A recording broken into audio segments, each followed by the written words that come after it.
Assalamualaikum warahmatullahi wabarakatuh. Alhamdulillahi rabbil alamin.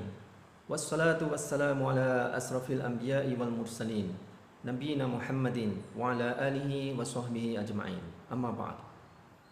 Saudara-saudaraku sebangsa dan setanah air, saya Widi Winanto Aryawan dari Yogyakarta menyampaikan urun rembuk tentang fitup. Saudara sekalian, saya mendapatkan respon baik yang pro maupun kontra terhadap materi yang ada di video saya. Sebenarnya saya muncul keinginan agar orang-orang yang sedang kontra itu memaparkan di dalam videonya fitup yang mereka pahami, bukan untuk pamer, untuk memastikan saja bahwa mereka sedang menghukumi fitup, bukan spesies yang lain yang kemudian diberi judul sebagai hukum bagi fitup. Tapi karena keinginan itu tidak mudah, baiklah, saya akan memulai lebih dahulu. Inilah fitup yang saya pahami, sehingga inilah yang menjadi alasan fitup itu halal. Saya mulai dari pemahaman. Tapi mohon maaf kalau kontennya ini seperti narasi, cerita. Kita sebelum menilai khususnya dari sudut pandang fikih muamalah, tentu sudah memiliki pemahaman dalam batas tertentu tentang fikih muamalah. Kemudian ketika mau menghukumi tentang fitup, yang itu perusahaan perdagangan, ya, masuknya dunia kategori bisnis, maka sedikit banyak yang bersangkutan harus memiliki kerangka berpikir orang bisnis. Saudara sekalian, di dunia perdagangan, iklan itu adalah satu nilai yang sangat besar. Bahkan perusahaan-perusahaan itu menyisihkan persentase yang sangat besar. Bahkan seringkali dirahasiakan berapa persentase dari keuangan dia yang digunakan untuk beriklan. Sangat besar. Nah, oleh sebab itu, kue iklan ini menjadi rebutan media-media pemilik ruang iklan. Dari baliho, kemudian banner, spanduk, radio, televisi, majalah, koran, ya, internet, semuanya berusaha untuk memotong atau mengambil bagian dari kue iklan itu. Oleh sebab itu, kompetisi seperti ini benar-benar dituntut kreativitas agar pemilik perusahaan itu tertarik memasang iklan di media yang dimiliki oleh semua pemilik media itu. Sekarang hadir fitup. Fitup hadir dengan sebuah inovasi. Dia akan berbagi dengan viewernya terkait uang yang didapatkan dari pemasang iklan. Ya, mari kita sekarang melihat kronologisnya. Misalnya saya pemilik fitup. Saya ingin mendatangkan penonton iklan yang itu menjadi daya tarik bagi pemasang iklan bahwa iklannya akan ditonton. Bagaimana cara saya? Ini fitup ini ya. Yaitu saya mengundang orang, menarik mereka menjadi member. Anda mau nggak kalau misalnya nonton iklan di tempat saya? Dengan sebuah imbalan, Anda akan saya beri ruang iklan. Karena hartanya, komoditi yang dimiliki oleh fitup adalah ruang iklan. Nilainya segede apa ini? Ya, ruang iklan ini tergantung dari nilai dalam supply and demand media iklan. Apa maksudnya? Kalau media iklan kita itu sangat berbobot, tentu perusahaan dengan senang hati untuk membayar mahal di penyedia ruang iklan itu. Tapi kalau media iklan kita sama sekali tidak memberikan nilai tambah bagi pemasang iklan, tentu ruang iklan kita tidak ada harganya sama sekali. Makanya VTube menawarkan orang-orang untuk menjadi member dan kemudian bersedia menjadi penonton iklan di aplikasi VTube dengan imbalan yaitu ruang iklan. Saya kira ini hal yang wajar. Itu harta atau komoditi milik VTube. Dia tawarkan kepada para viewernya, nanti saya beri Anda ruang iklan kalau Anda punya share, punya kontribusi sebagai penonton iklan. Saudara sekalian, saya kira itu menarik.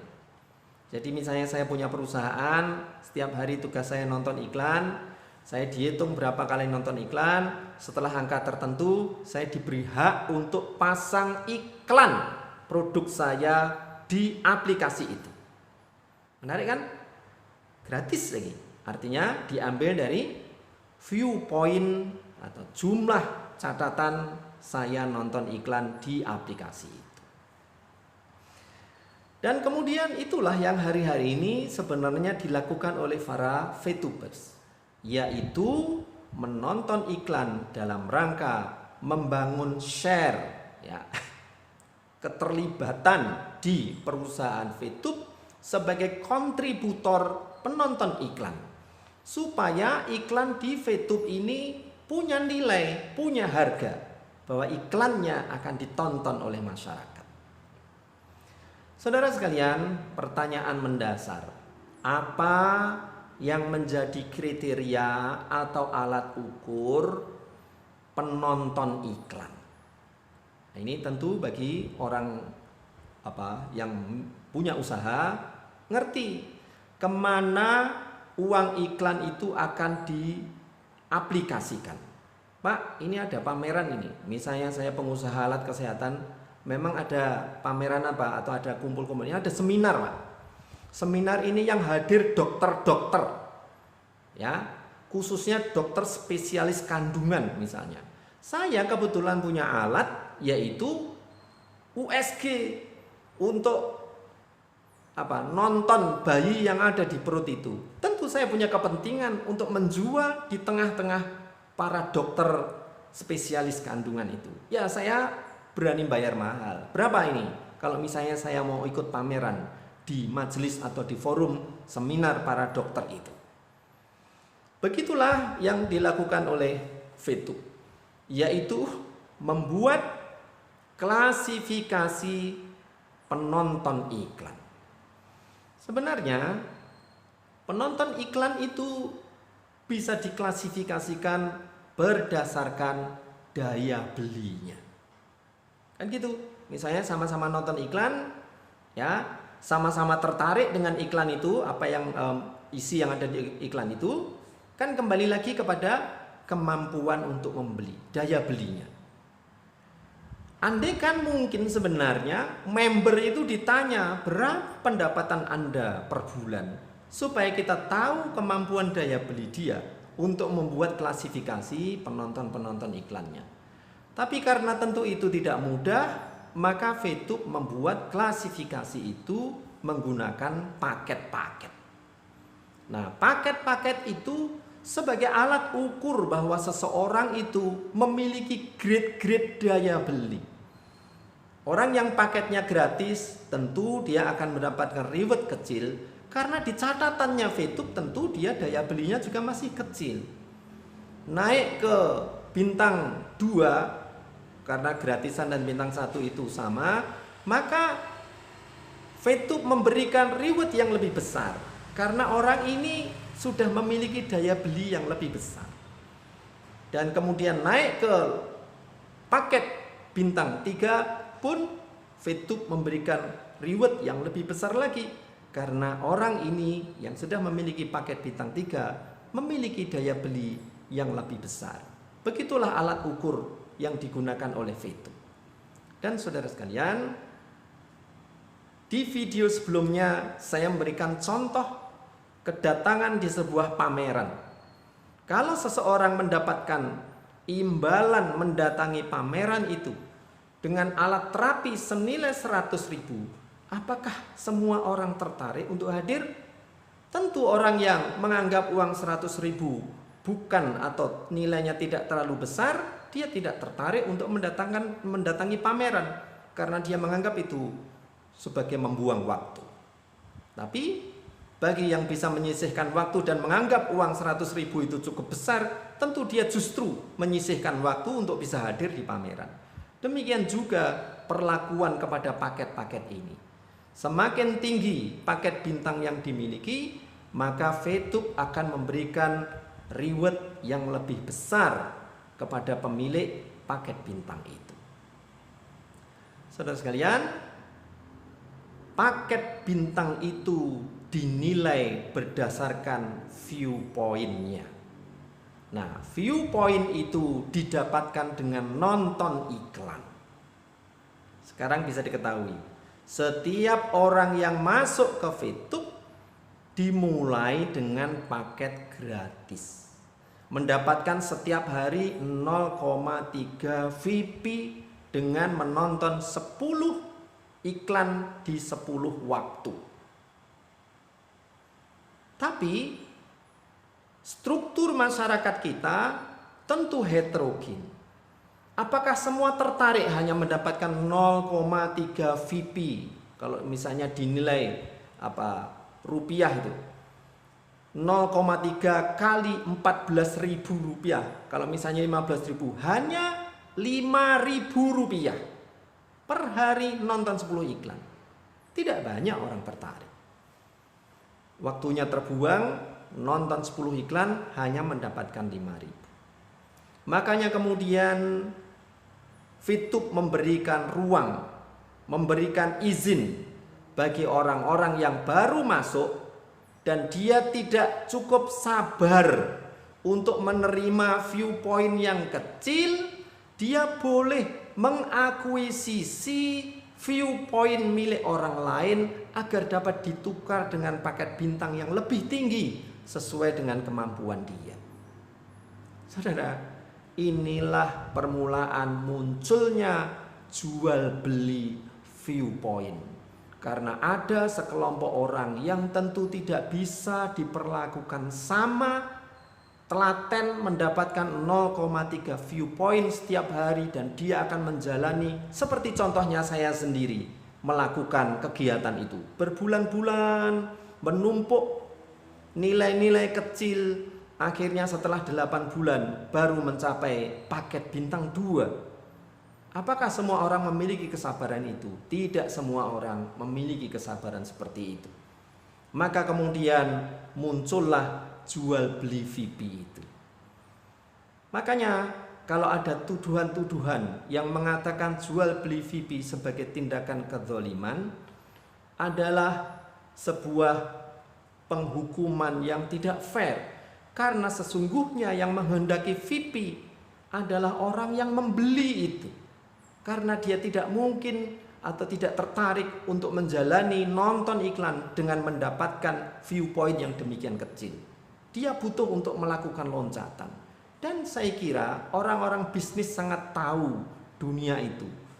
Kalau kita memiliki modal, kenapa kita tidak lari lebih kencang? Kita tidak melakukan loncatan yang lebih tinggi, walaupun harus mengeluarkan modal. Itulah mengapa ketika ada pertanyaan, adakah yang sudah dirugikan karena penjualan viewpoint? Jawabnya tidak ada. Viewpoint itu dibeli atas kesadaran dia sendiri karena dia tidak cukup punya ketelatenan memulai dari nilai 0,3 setiap hari selama berhari-hari, berminggu-minggu. Satu itu yang selalu ditembak, dibidik oleh orang-orang bahwa penjualan viewpoint adalah proses muamalah atau jual beli yang merugikan salah satu pihak. Tidak. Ya. Viewpoint itu dibeli oleh orang yang menginginkan agar dia memiliki rewards yang lebih gede dibanding kalau dia memulai dari awal atau gratisan, itu paket gratisan. Nah, saudara sekalian, ini kalau misalnya mau dianalogikan, kalau ada orang yang kewajibannya sama, sehari nonton 10 iklan. Pertanyaannya, apa yang membedakan antara penonton yang satu dengan yang lain? Jawabannya tadi di depan, yaitu daya beli. Nah, orang yang memiliki daya beli yang lebih tinggi, tentu perusahaan akan memberikan apresiasi, memberikan reward yang lebih gede karena dia punya daya beli. Sederhananya begini, sama-sama nonton iklan mobil mewah, si A yang kaya dengan si B yang sederhana, tentu sama-sama nonton iklan mobil mewah itu, misalnya sama-sama tertarik, si A tinggal begitu tertarik beli saja kalau garasinya ada. Si B meskipun tertarik, dia tidak mampu membeli karena tidak memiliki daya beli. Dia orang yang hidupnya sederhana. Nah, di VTube ini orang dibuat grade-grade atau klasifikasi reward iklannya berdasarkan paket bintang yang dimiliki. Itu yang pertama.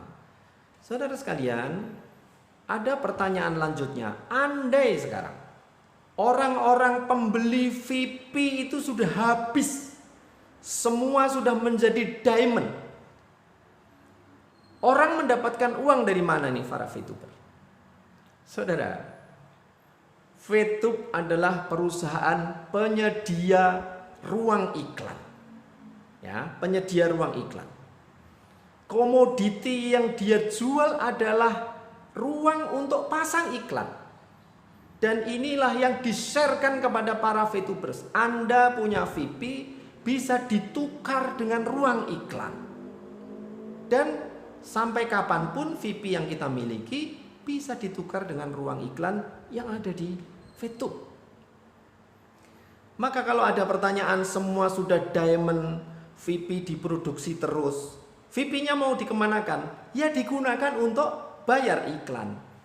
Kalau orangnya punya usaha, ya dia akan mengiklankan usahanya dibayar menggunakan VIP-nya.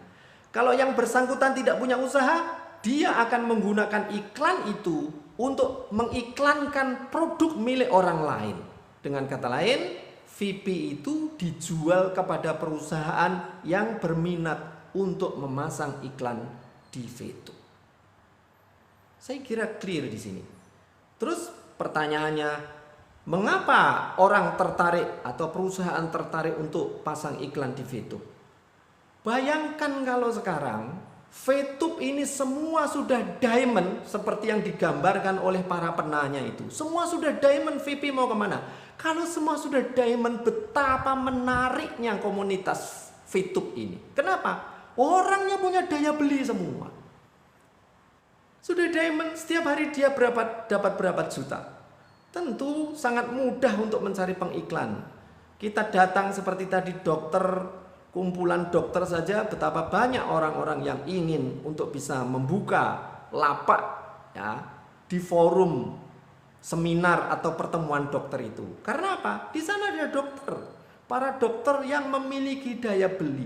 Begitu tertarik tinggal bayar. Nah, para diamond ini juga demikian. Mereka adalah manusia-manusia yang memiliki kebutuhan harian sebagaimana manusia biasa, plus mereka memiliki daya beli.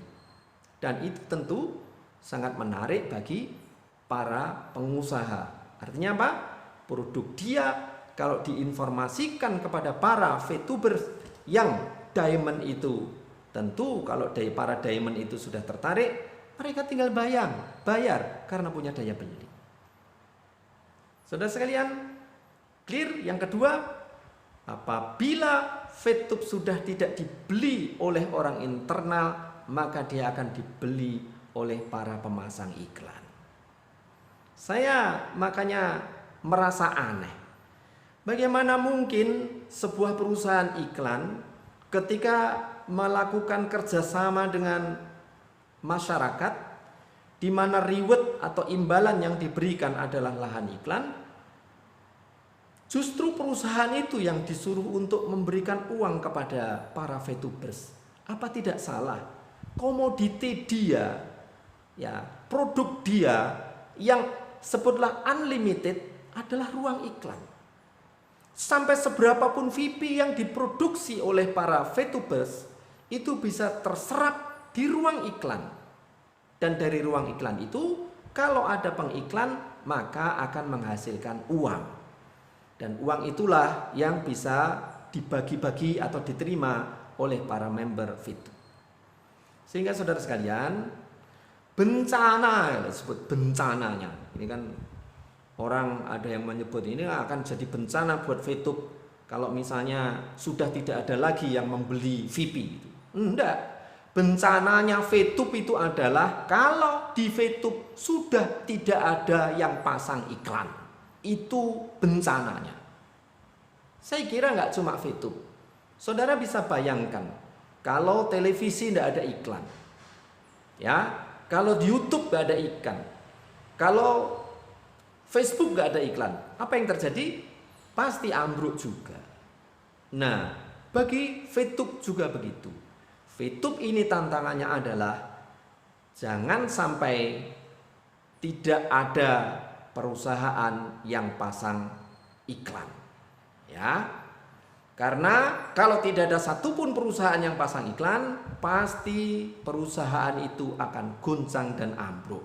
Bukan karena tidak ada yang beli VIP di internal, itu masalah yang bisa diantisipasi atau bisa dihilangkan.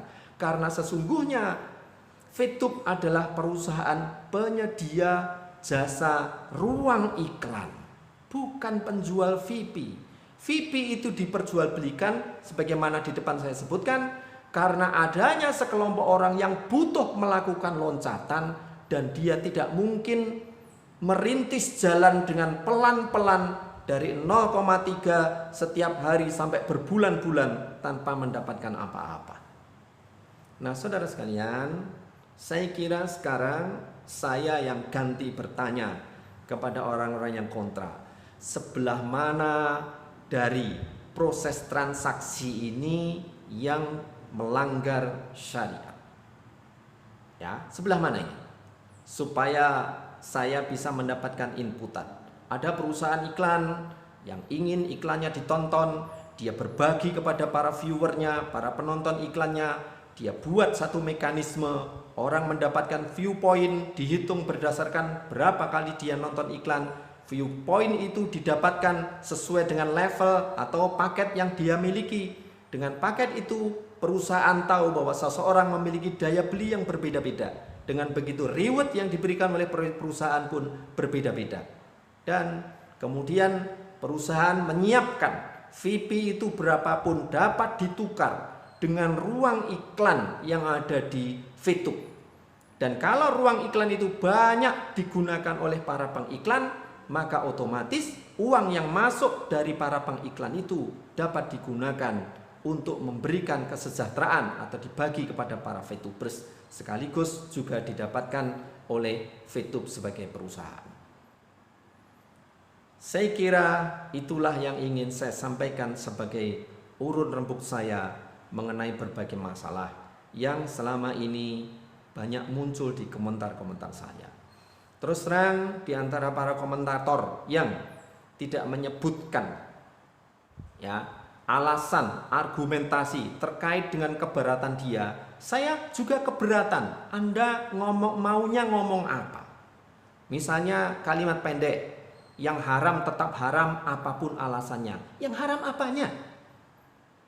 Ya, makanya coba video-video yang mengharamkan VTube itu, tolong berikan penjelasan atau uraian VTube yang Anda kenal seperti apa, sehingga kita bisa menangkap bahwa yang sedang Anda hukumi adalah VTube, bukan spesies baru yang diberi judul sebagai hukum untuk VTube.